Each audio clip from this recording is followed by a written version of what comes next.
orí kó kọmíṣánná yìí yọ lọ́wọ́ àwọn agbébọn. Méjì nínú ọlọ́pàá tó ń ṣọ́ ni wọ́n pa.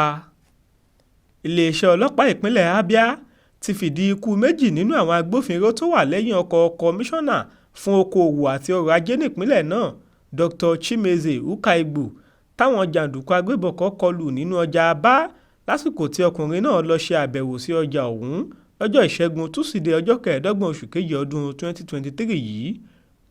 Aláròyé gbọ́ pé àsìkò tí kọmíṣánná náà kó àwọn ikọ̀ kan ṣòdì pẹ̀lú àwọn oníròyìn àtàwọn agbófinró láti lọ́ọ́ ṣe àbẹ̀wò sáwọn ará ọjà náà ni àwọn jàǹdùkú yìí kọlù wọ́n láìròtẹ́lẹ̀.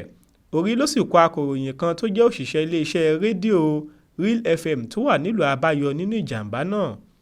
Nínú àtẹ̀jáde kan tí alukoro iléeṣẹ́ ọlọ́pàá ìpínlẹ̀ náà ASP Maureen Chinaka fi léde lọ́jọ́rú Wẹ́sídẹ̀ẹ́ ọjọ́ 26 oṣù kejì ọdún yìí ni wọ́n ti fìdí ìṣẹ̀lẹ̀ náà múlẹ̀ tó sì júwe ìṣẹ̀lẹ̀ náà bí èyí tó burú jáì.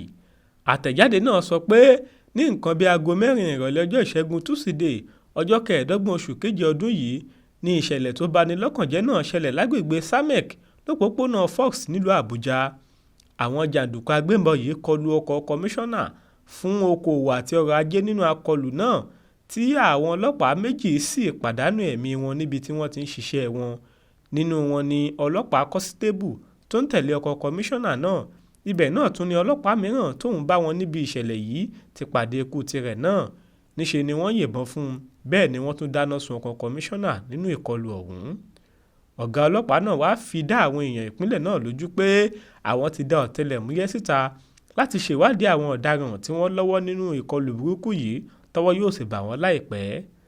À ń rọ gbogbo àwọn aráàlú láti má fòyà kí wọ́n sì tún ya ojú lalákàn fi ṣọ́rí lágbègbè wọn, kí wọ́n fọwọ́sowọ́pọ̀ pẹ̀lú àwọn agbófinró, kí wọ́n sì máa fi gbogbo ọ̀rọ̀ tó bá máa ràn wọ́n lọ́wọ́ nínú ìwádìí wọn tó wọn létí lásìkò kí ọwọ́ lè tètè bá àwọn ọ̀daràn gbogbo nínú ìlú náà.